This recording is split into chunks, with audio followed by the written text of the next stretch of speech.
Hello, everyone. Welcome back to the podcast. I'm your host, AJ in Love, here with another AEW Dynamite review. The first AEW review of 2021. Happy New Year, everyone. Hope everyone's been safe throughout this time.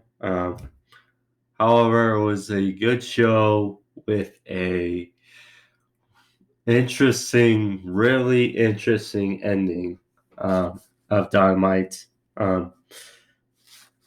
Through all in all, it was a good show. We had an 8-man tag team match between Young Bucks, SCU versus the Acclaimed, the Hybrid. We had Omega versus Fenix for the AEW World Championship in the main event. Abadon versus Shida. Jake Hager versus Wardlow. Some fun stuff went down, and here to cover it all. If you're new, obviously, no deal, like and subscribe. Clicking on that bell for all your notifications as far as reviews, my sports overview topics side with my predictions, my reviews, or my pro wrestling reviews. All in all, you'll find that all on the channel.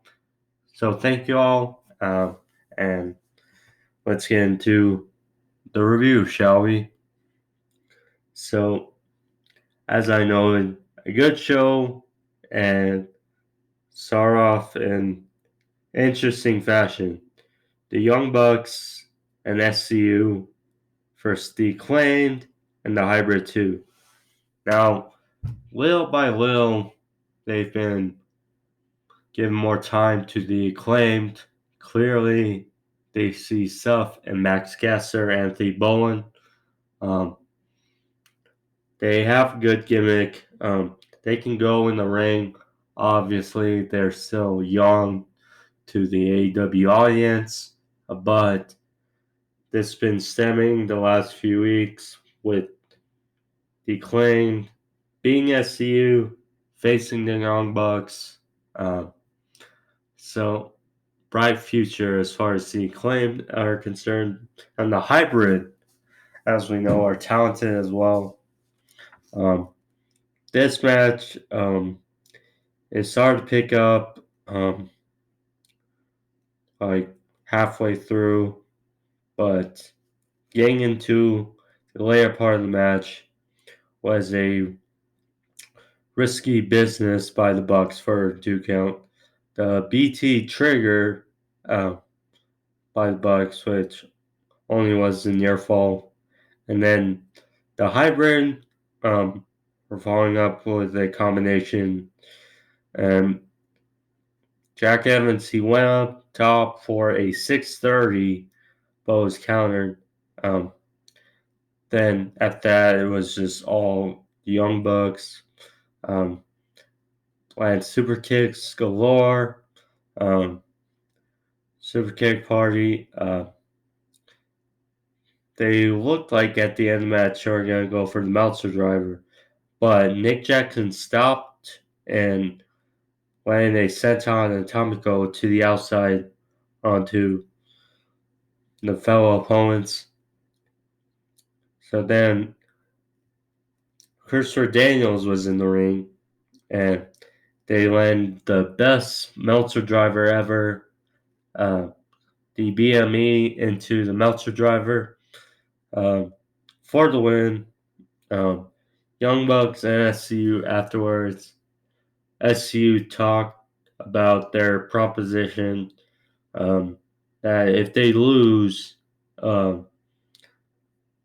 they will never wrestle together again. They will break up forever. So they know to the Young Bucks that they're coming for them and they want to face the best team in the world for those tag team championships. So pretty good match to start the show. Obviously, they're still playing up the storyline of the next time SCU loses, they will lose the tag team championships. This has been kind of the best story when you look at it. as far as the tag team titles are concerned.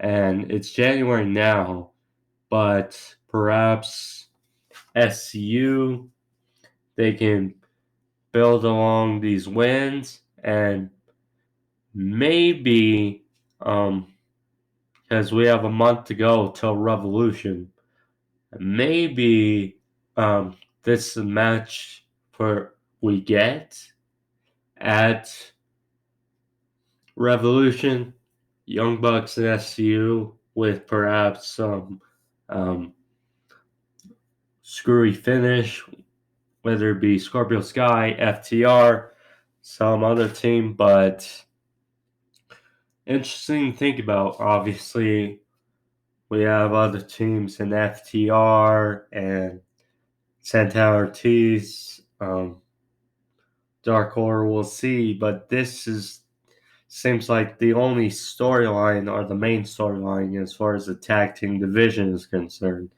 So, yeah, we'll see down the line. So, next, we had Jon Moxley return in person. Last week, he gave a testimony to Brody Lee on the Brody Lee celebration show or tribute show. But he came out to the ring, all business. He addressed the controversy on December 2nd, the night he lost to Omega, the AEW World Championship, and then he messed with the wrong person, and he will get even and more. He called Don Callis looks like a salesman. He praised Phoenix, how he's been doing it the right way for 13 years, and that who is he to interfere with another man's destiny? But he said that he will get even, like I said, and more, and that Omega will have to look over his shoulder every moment for him. And that was how the segment went off the air. So, clearly, as we know, this feud is not over between Moxley and Omega. I would imagine that this continued to build till Revolution, especially considering the finish of tonight's show, and that down the line we'll get Moxley Omega, the rubber match per se, even though the first didn't count at Revolution, and we get the closing argument to this feud. So next we had Chuck Taylor and Orange Cassidy. They were backstage. They provided an update on Trent. They announced that, or Chuck Taylor announced that Trent will be out for a few months with his injury, and that then Miro and Kip Sabian and Penelope Ford all intervened. And Miro, he challenged Chuck to a match next week for night 2. And that if Miro wins,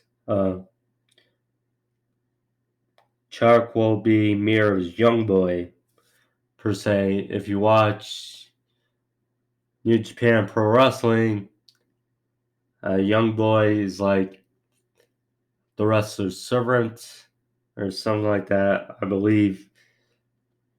So, yeah, basically, if Miro wins, Chuck Taylor would be Miro's servant, and that is how we continue the build, I guess, of this storyline, this bizarre storyline. Because next month's the wedding between Kip and Penelope. So it's going to be some odd way. They're just building until they can find a prop. I'm guessing when the wedding ends, if I guess, Revolution, perhaps to get a tag team match of sorts between, Miro, Kip Sabian, and the Best Friends. And maybe that is the conclusion of this feud. I don't know. I mean, Miro, he's super talented. Best Friends are talented, but of course, with Trent's injury and Orange Cassidy, it's just a cluster, and it's just dragging out this storyline that is not really doing anything for either guy. What was an interesting match? Next up, we had Jake Hager versus Wardlow. The two big men of the inner circle. Chris Jericho was on commentary for the whole night again. He and the rest of the inner circle were on the stage observing the match. Jericho talked about how they need to hash out their differences in this match. And this was a good match for what it was. I mean, Wardlow, as we know, he's getting better. Hager, he works his style, but we know that Wardlow, they praise him on commentary a bunch. And I see it that he can be a future world champion. But so this match, as usual for two big men, was a stalemate.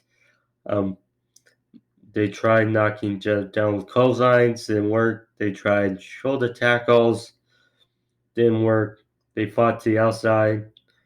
And then in the later part of the match, Hager, he landed his double leg slam, forward near fall. Then tried to lock on the arm triangle after Wardlow landed a beautiful senton off the top rope. And then the finish came. Hager tried to lock on the arm triangle on Wardlow on the top rope. Wardlow slipped down to the apron, and Hager, he whiplashed off the top rope, which allowed Wardlow to hit the F10 on Hager for the win. Good match for what it was. Wardlow, as MJF's heavy, he gets better and better every week. This was, as you'd expect, a big man match. Interesting. Hager, I'm curious. So, where the air circle, the story goes from here. But I guess we'll have to find out later. But this is a good match for both. Next up, we had Matt Hardy and Private Party backstage with Snoop Dogg. Private Party brought the gin and juice, literally not their finisher. They called gin and juice backstage.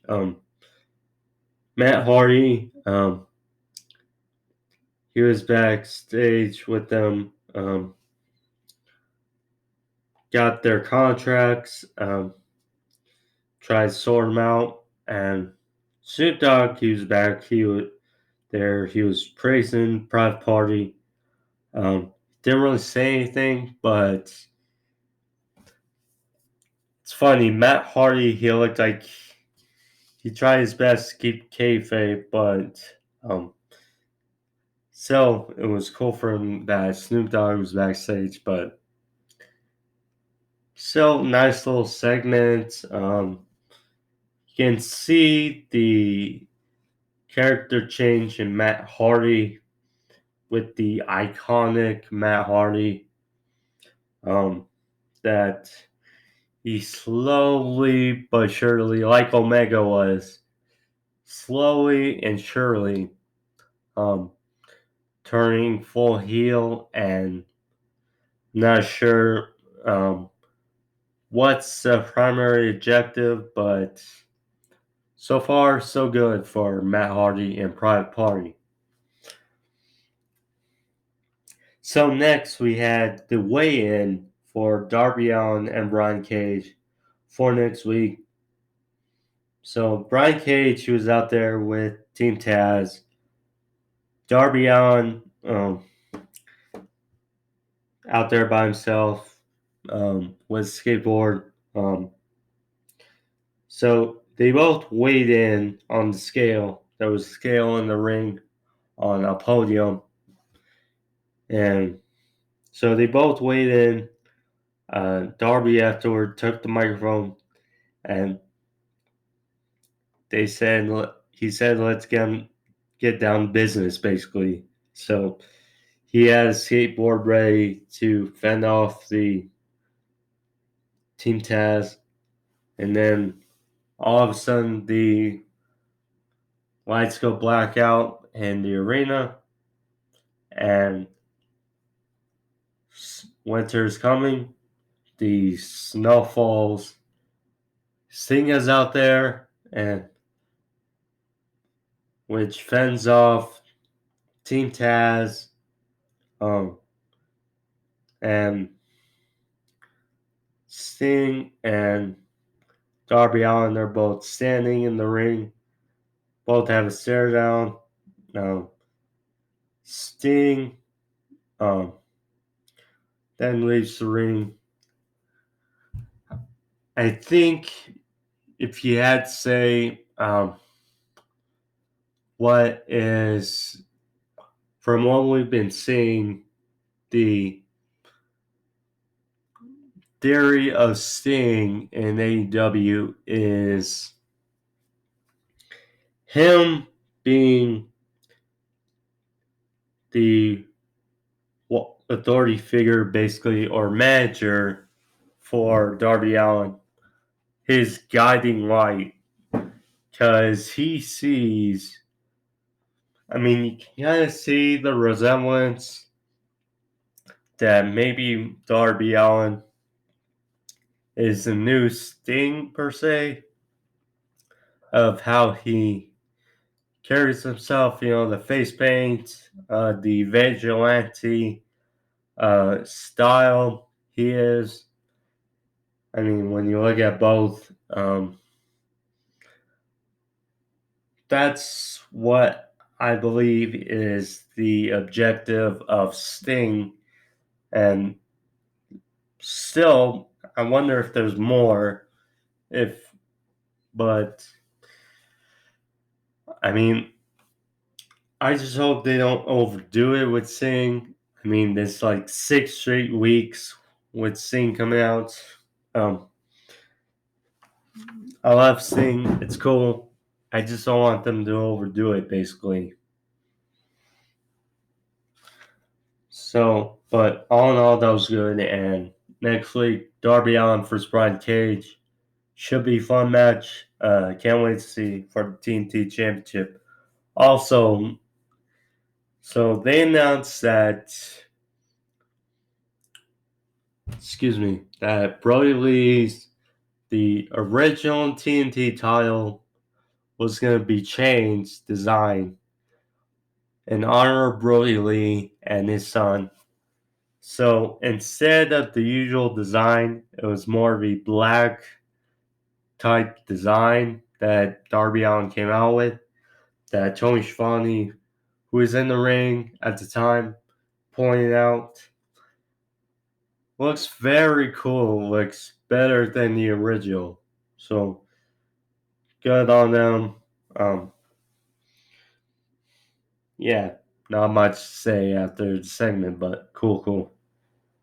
So next we had MJF backstage. He was calming down uh, Jake Hager, who is kind of stressed and just berserk after his loss to Wardlow. Livid is the other word. But he called down Hager, who's in the locker room. They shook hands. And there's that MJF continuing to find trust in the inner circle members. Good. So, be right back. Sorry about that.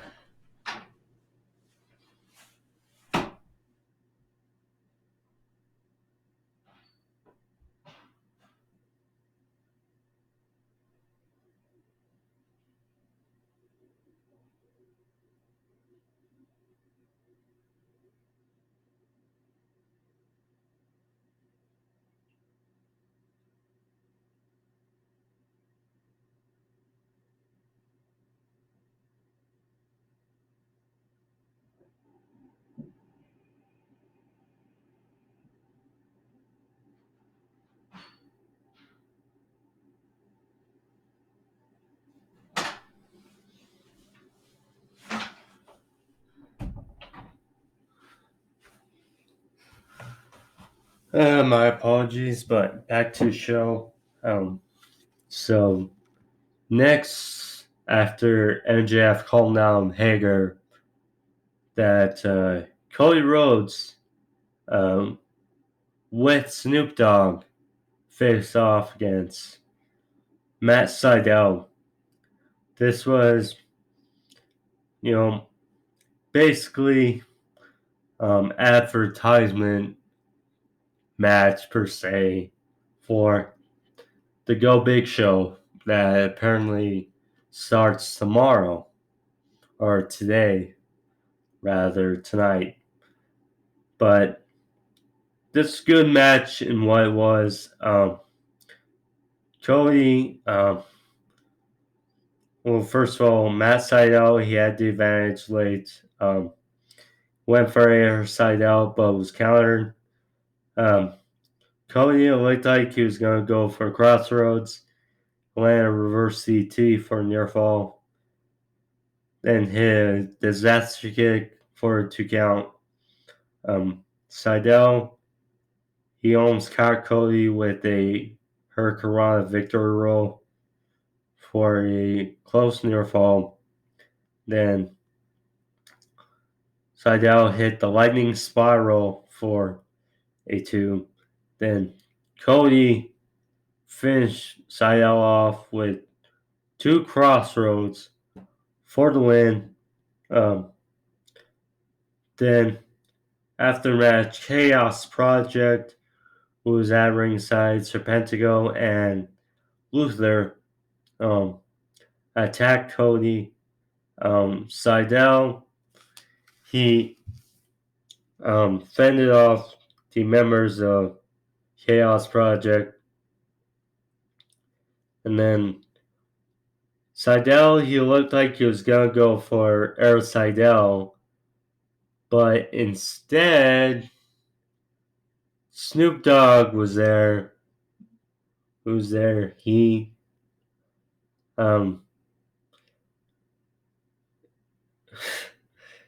hilarious. He took the top rope and landed a so-so top rope splash on Luther, or I think it was one of the members of Chaos Project. I didn't really pay attention. I was just kind of flabbergasted. And then a non-official pin as Cody counted down 1, 2, 3, and Snoop Dogg unofficially is 1-0 in AEW. But, I mean, it was cool. It wasn't too much. I mean, afterwards, he shook hands with commentary he gave. It was hilarious as well. Jericho, he was ripping on Snoop Dogg and Cody on commentary, and then he hugged Snoop Dogg when Snoop Dogg came over to shake hands with all the members of commentary. But it was hilarious, and it wasn't too much, I would say. It wasn't like 5 minutes of Snoop Dogg in a big segment. It was just a little fun to basically advertise uh, their go big show. Excuse me, yeah, go big show for tonight debut. So then we had Abadon versus Hikaru Shida for the AEW Women's Championship. This was, I would say, strange because I did not know where they were going with this. I mean, Abadon, this gimmick is just, I mean, it's different. It is strange and kind of and cringy, but I mean, the AEW Women's division has just been really odd as of late.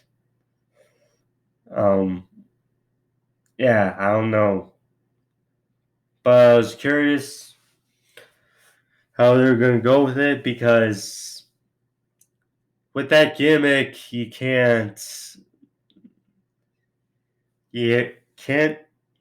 have her lose and have her be unique and stand out. And Hikaru Shida, you know, she's been the hot hand, the best thing about this division, the AEW Women's division. Yes, Thunder Rosa has been there, but she's not a part of the official AEW Women's division. But this was okay.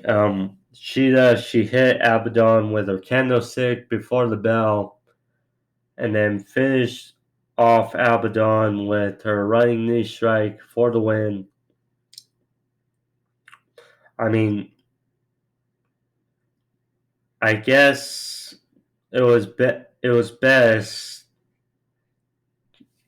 when you look at it to keep the towel on Cheetah, but it was just.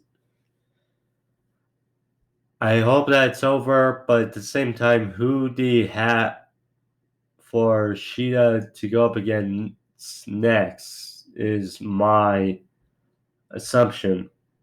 I mean, because no, Rose hasn't really done anything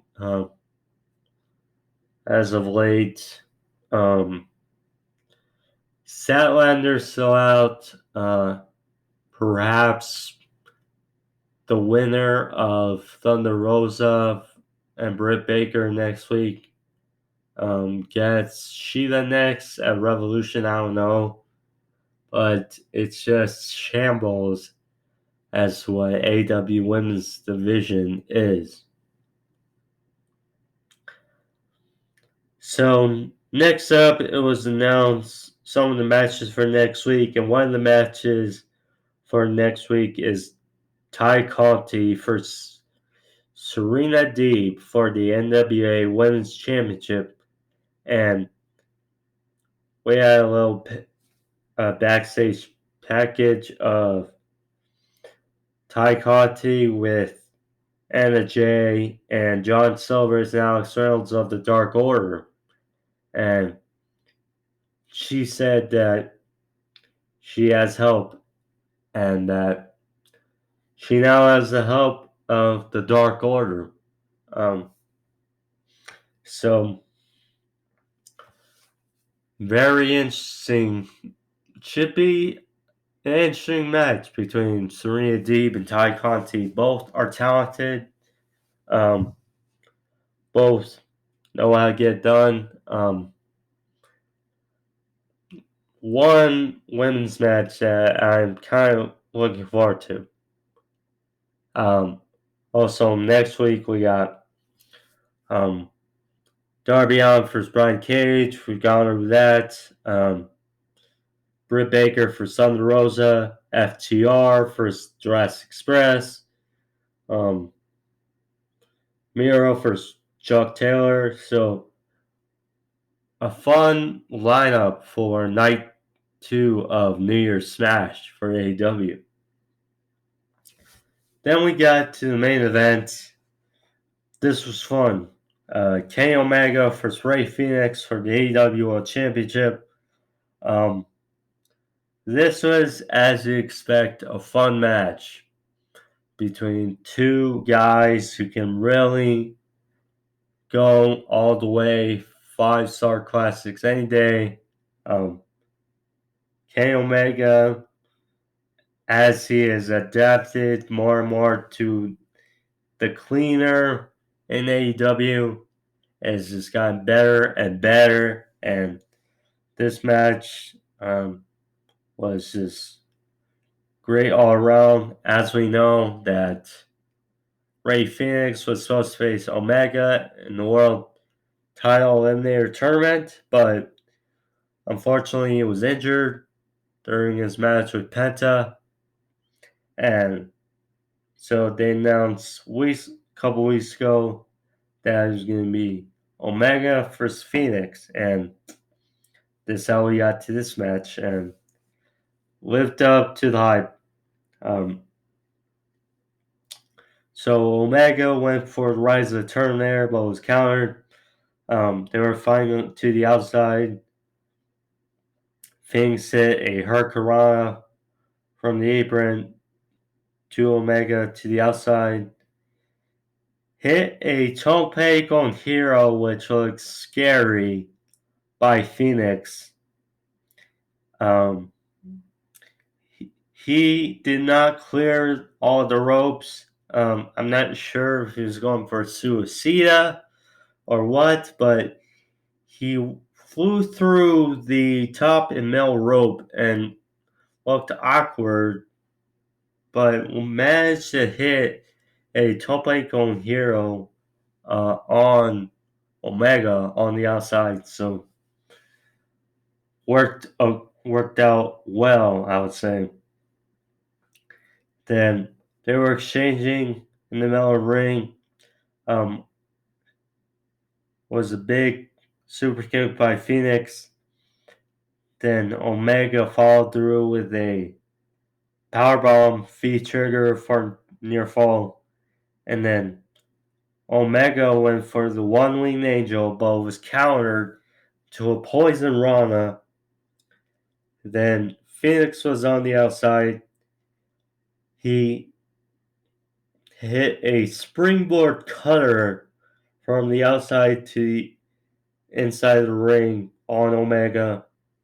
Landed a Thunder Driver for a near fall. Then, Phoenix was going for a frog slash and now manage A Guerrero. And then they were exchanging on top rope, but Omega caught Phoenix in midair for a Tiger Driver 98 and then a V trigger for near fall. Then finally capped off with the one-winged angel for the win. Afterwards, Don Callis, he took the microphone. They got word that something was happening in the back, and we saw that Atkinson, the Butcher, and the Blade had attacked the rest of Death Triangle, Penta, and Pac to prevent them saving Phoenix. So Don Callis instructed Omega to land another one-winged angel on Phoenix and end his career, but Moxley came out with a barbed wire bat and attacked Omega with it, and then while Moxley was gonna follow up, the Good Brothers out of nowhere, Luke Gallows and Carl Anderson, the Impact Wrestling World Tag Team Champions, came out and attacked Jon Moxley and saved Kenny Omega, and then Omega hit Moxley with the barbed wire bat, and then you see guys from the ringside area, the Varsity Blondes, lower wrestlers, they came to the ring to try to help Moxley, to no avail.